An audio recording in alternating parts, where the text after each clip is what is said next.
भाई ईरान की बड़ी धमकी है। IRGC ने धमकाया है, कहा कि अगर स्ट्रेट हॉर्मूज अमेरिका बैरिकेड करके रखता है तो हम जो फारस की खाड़ी है, ओमान की खाड़ी है और लाल सागर है, इन तीनों जगह पर पूरी तरह से जो ट्रेड होता है हम बंद कर देंगे। यानी जो साजो सामान इन तीनों जगहों से इंपोर्ट एक्सपोर्ट किया जा रहा है पूरी दुनिया में, हम तीनों जगह बंद कर देंगे। दोस्तों आप समझ सकते हैं कि मामला बिल्कुल बेकार चल रहा है। जंग नहीं है, हमला नहीं हो रहा है, लेकिन अभी हालात बुरे हैं, पूरी दुनिया पर असर होगा। दोस्तों अब देखिए, जो ज़रा सा अमेरिका का ये खौफ है, ट्रम्प का ये खौफ है, ईरान से लड़ नहीं पाया, ईरान से जीत नहीं पाया। अब इस वक्त हालत ऐसी है कि किसी और से लड़ नहीं सकता ट्रम्प। तो ट्रम्प ने चाइना के लिए कह दिया कि हम अपना स्ट्रेट ऑफ हॉर्मूज का बैरिकेड खोल रहे हैं।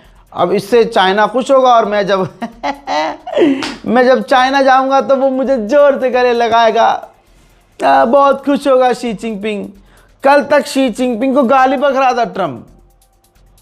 आज ट्रम्प को पता है कि जब ईरान ने पेल दिया है तो चाइना कितना पेलेगा, समझ रहे हो। तो अब सबसे ठीक करने की कोशिश कर रहा है अमेरिका, तो भैया इनसे भी ठीक कर लो, उनसे भी ठीक कर लो, रशिया से पंगा नहीं लेना, चीन से भिड़ना नहीं है, क्योंकि भाई साहब ये तो बहुत ही मारेंगे। पाकिस्तान ने मीडिया को अपडेट दे दिया था, पिछले रिपोर्ट में मैंने बताया कि ईरान और अमेरिका का सीज़ फायर बढ़ा दिया गया है, राज़ी हो गए हैं दोनों। लेकिन अमेरिका ने कहा कि हम बात कर रहे हैं, इस पर सोच रहे हैं, लेकिन अभी तक हम इस पर पूरी तरह से राज़ी नहीं हैं और अभी हम कोई अनाउंसमेंट नहीं कर रहे हैं सीज़ फायर आगे बढ़ाने का। अब इजराइल का खेल सुनो। ये जो एक अकेले बंदे ने पूरे अमेरिका इजराइल की वाट लगा दी। इजराइल ने खूब ढूंढा, इन्हें जुल्फ़िकारी साहब को खूब ढूंढा। अब इनके हत्थे नहीं आया तो AI है। हाँ, कहा कि ये AI है, ये जो व्यक्ति है जुल्फ़िकारी, ये AI है। अब आप सोचिए ईरान इतना बड़ा मिस्टेक, मतलब ब्लंडर करेगा कि AI, मतलब, और ये लिखा है मैसेज में, अगर ये AI नहीं है तो इसकी इंफॉर्मेशन हमें देकर बताओ, हमें ढूंढने में मतलब, क्योंकि ये टारगेट पे लिया होगा इजराइल ने कि जुल्फ़िकारी को ही डायरेक्ट कत्ल कर देंगे, लोगों की हिम्मत टूट जाएगी। लेकिन जुल्फ़िकारी आए नहीं इनके टारगेट पर, हिट ही नहीं कर पाए, पता नहीं कहाँ है जुल्फ़िकारी। और जिस तरह से एक हीरो की तरह उनकी इमेज बनी, अमेरिका और इजराइल के ख़ास निशाने पर था ये आदमी जुल्फ़िकारी, ख़ास नहीं, भी उसको मार देना है कैसे भी करके। इजराइल लगा हुआ था लेकिन कामयाब नहीं हुआ। तो अब बाल नोचते हुए पोस्ट कर दिया इसने कि ये AI है, अगर AI नहीं है तो इसकी जानकारी दो, और कोई जानकारी दे नहीं पा रहा। तो बौखलाया हुआ है इजराइल। उधर जापान के विदेश मंत्री ने फ़ोन पर बात की है ईरान के विदेश मंत्री से। जितने भी देश उछल रहे थे और ईरान से दूर भाग रहे थे, अब वापस आ रहे हैं कूद कूद के। एक बात आपके सामने, खुशी होगी आपको कि आपके भाई की आवाज़ कहाँ तक जाती है। वल्लाही यह आपकी ताकत है, यह आपने मुझे ताकत दी है।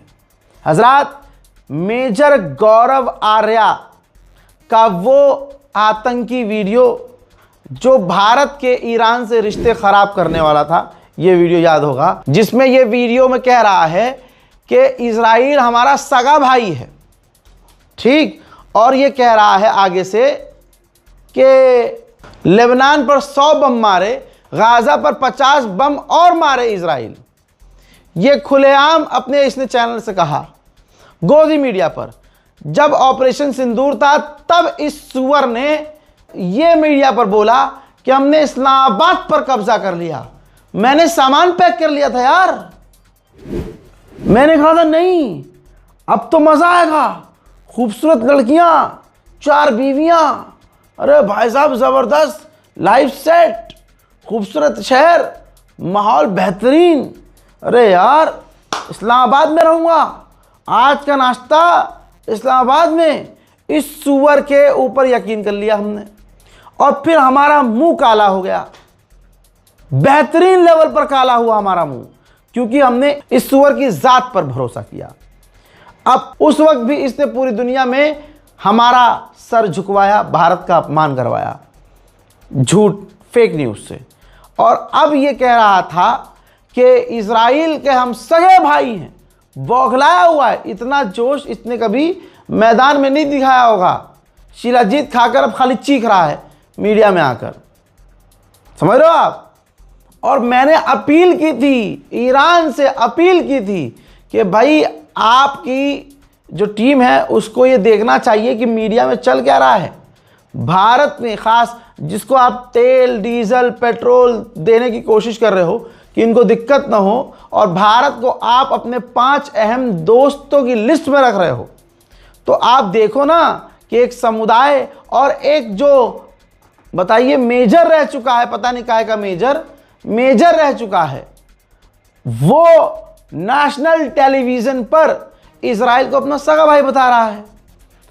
मुझे यकीन नहीं था कि ईरान तक यह आवाज़ पहुंच जाएगी मेरी। और ये देखिए हैदराबाद में जो ज़बरदस्त जो मीम खेल रही थी अब तक ईरान काउंसलेट हैदराबाद, उसने भाई साहब क्या जलील किया। और सोचिए इसके बाद भी अगर ये सुअर की झांट हमारे मुल्क के लिए खतरा पैदा करे तो क्या होगा।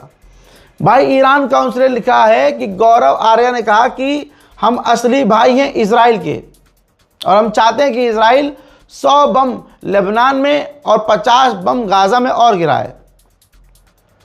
आप सोचिए, मेंशन किया है इस सुअर को, मेजर गौरव आर्या को, इस सुअर को मेंशन किया है कि नरसंहार करने वाले और कब्जा करने वाले शासन के साथ भाईचारे की कोई विश्वसनीयता नहीं है। यह गैस लाइटनिंग का एक क्लासिक गोलमोल तर्क है। इजराइल यानी आक्रमण करता है और लोगों को मारता है, ज़मीनों पर कब्जा करता है और आक्रमण करने को और कब्जा करने को सही समझता है। मेजर गौरव आर्या भाई, ये मैंने कल भी कहा था, हमारे रिलेशन के लिए सिर्फ खतरा पैदा करता है ये सुअर। अब आप सोचिए, ये मुल्क के लिए, भैया ये पत्रकार हैं उमाशंकर, बहुत सीनियर पत्रकार हैं। मेजर गौरव आर्या हमारे मूत का मेजर होगा, लेकिन ये पत्रकार जेन्युइन पत्रकार है। लिखते हैं कि भाई दोस्ती इजराइल और भारत की बहुत अच्छी है, स्ट्रांग है, इसमें कोई भी शक नहीं है, लेकिन ईरान के साथ भारत के रिश्ते काफ़ी गहरे हैं और बहुत पहले से हैं। और इस तरह से जो आज हमारे लिए चैलेंजिंग टाइम है मोदी के लिए और मोदी गवर्नमेंट के लिए, मोदी गवर्नमेंट ने काफ़ी मेंटेन किया है बैलेंस करके कि कोई नाराज़ ना हो। ऐसे में मोदी सरकार ने दोनों साइड के साथ रिश्ते अपने सही करने की कोशिश की है कि भाई मामला ख़राब ना हो। इजराइल से भी बात की है फ़ोन पर, ईरान के प्रेसिडेंट पेजेश्कियान से भी फ़ोन पर बात की है, यहाँ तक कि इंडिया के फॉरेन मिनिस्टर जयशंकर, उन्होंने 6-7 बार ईरान के फॉरेन मिनिस्टर अराक्ची से बात की है। और हमारे फॉरेन सेक्रेटरी विक्रम मिश्री जो हैं ईरान एम्बेसी पहुँचे थे खामनाई की शहादत पर दुख जताने के लिए। ऐसे में सोचिए, मेजर गौरव आर्या जो अपने प्रोफाइल में लिखता है कि honour to be followed by Shri Narendra Modi ji, PM of India, यानी इसको मोदी फॉलो करते हैं, तो इसने शुक्रिया मतलब प्राउड बताया। आपने, मैं कितना प्राउड फील करता हूं कि हमारे मोदी मुझे सपोर्ट करते हैं, फॉलो करते हैं। तो पत्रकार उमाशंकर ने यही सवाल उठाए कि भाई ऐसा आदमी, हमारी गवर्नमेंट को सोचना चाहिए कि हमारे रिश्ते किसी देश के साथ खराब कर रहा है, किस लेवल पर खराब कर रहा है। कुल मिला के जो आवाज़ रजा ग्राफी ने पहले उठाई थी 24 घंटे पहले, अभी 24 घंटा भी नहीं हुआ है और मेजर गौरव आर्या को जलील ईरान काउंसलेट हैदराबाद ने किया है। और एक बार फिर से कहूँगा कि मेजर गौरव आर्या और ऐसे लोगों के बयानों को आप उठाइए, ट्विटर पे जाइए ईरान के विदेश मंत्री, ईरान के राष्ट्रपति और ईरान की एम्बेसी जो इंडिया में है, मेंशन कीजिए, टैग कीजिए, उन तक पहुंचाइए कि ये क्या हो रहा है। तब इनका तेल पानी, इनका हलक दबा के बंद किया जाएगा। मोदी सरकार खुद इनको जब बजाएगी तो इनका सारा मेजर पना निकल जाएगा। ईरान अमेरिका से 270 बिलियन डॉलर का मुआवजा मांग रहा है और अमेरिका आनाकानी कर रहा है। उधर ईरान के अंदर 47 दिनों से इंटरनेट बंद है। कुछ जगह पर लिमिटेड सर्विस चालू है, कुछ जगह पर इंटरनेट, लेकिन सेंसिटिव जगहों पर 47 दिनों से इंटरनेट ईरान में बंद है। हज़रात मोहतरम, ये तस्वीर देखिए, ईरान को बड़ी कामयाबी मिली है। ईरान ने एक बार फिर से दर्जनों हथियार लोगों के घरों से, जो विरोधी थे, जो आतंक मचाने की तैयारी में थे, मूसाद के एजेंट थे, उनके हथियार जब्त किए हैं। उधर जंगली नचनिया यूक्रेन हर मामले में चाह रहा है कि बस मुझे पैसा मिल जाए। 4 साल से आर पार नहीं हो पा रही है जंग, इससे करप्शन एक्सट्रीम लेवल पर है इसके मुल्क में। लेकिन ईरान, इजराइल और अमेरिका की जंग में ये मिडिल ईस्ट में कूदा। मिडिल ईस्ट अरब को, उनको जो अरब डरा हुआ था और उनके डर का फ़ायदा उठाया, डील की, रक्षा सौदा किया उनसे, डिफेंस एग्रीमेंट किया, लेकिन उनको फिर भी बचा ना पाया। अब एक बार फिर से ये जोकर आया है और कह रहा है कि अमेरिका और दुनिया को पता है कि स्ट्रेट ऑफ हॉर्मुज़ बंद है और उसको हम खुलवा सकते हैं, लेकिन अमेरिका ने हमसे मदद नहीं मांगी है। और आगे इसने कहा कि हम इसको खुलवा भी सकते हैं, अमेरिका ने हमसे मदद नहीं मांगी है, लेकिन हम मदद करने को तैयार हैं, लेकिन कोई मदद तो मांगे। आगे उसने बार बार ये बात बोलने के बाद असली मुद्दे पर आने में समय लगाते हुए कहा, ईरान और इजराइल और अमेरिका की जो वॉर चल रही, इस जंग की वजह से अमेरिका का ध्यान हमारे ऊपर से हट गया है। एक तो पहले से पाकिस्तान में बिजली कटौती से आवाम परेशान रहती थी, लेकिन अब पाकिस्तान को बहाना मिल गया है, क्योंकि डीजल, पेट्रोल, ईंधन, गैस ये सब महंगा हो रहा है, तो बिजली भी महंगी होगी। बिजली महंगी होगी तो बचाने के लिए बिजली काटनी पड़ेगी। तो आज से कहा जा रहा है कि पाकिस्तान के अंदर हर दिन 2 घंटे के अंदर पाकिस्तान गवर्नमेंट आवाम की बिजली काटेगी। वहीं ईरान ने स्पेन और तुर्की के विदेश मंत्रियों से फ़ोन पर बात की है। उधर मेरे दोस्तों, अमेरिका के फाइनेंस मिनिस्टर ने कहा है कि अब ईरान के पोर्ट की तरफ से कोई जहाज़ नहीं आ रहे हैं, स्ट्रेट ऑफ हॉर्मुज़ से कोई ईरान के जहाज़ नहीं आ रहे हैं, हम उनके जहाज़ों को नहीं निकलने देंगे, न उनको बिजनेस करने देंगे। अमेरिका का कोई ऐसा राष्ट्रपति नहीं गुजरा है जिसने अपना ट्वीट डिलीट कर दिया हो, बयान से पलट गया हो, लेकिन पॉप पर टिप्पणी करने के बाद इसकी पॉप इतनी हुई है कि सारी दुनिया में जलील हो गया है। अब बेचारा अब सिर्फ झूठ बोल सकता है।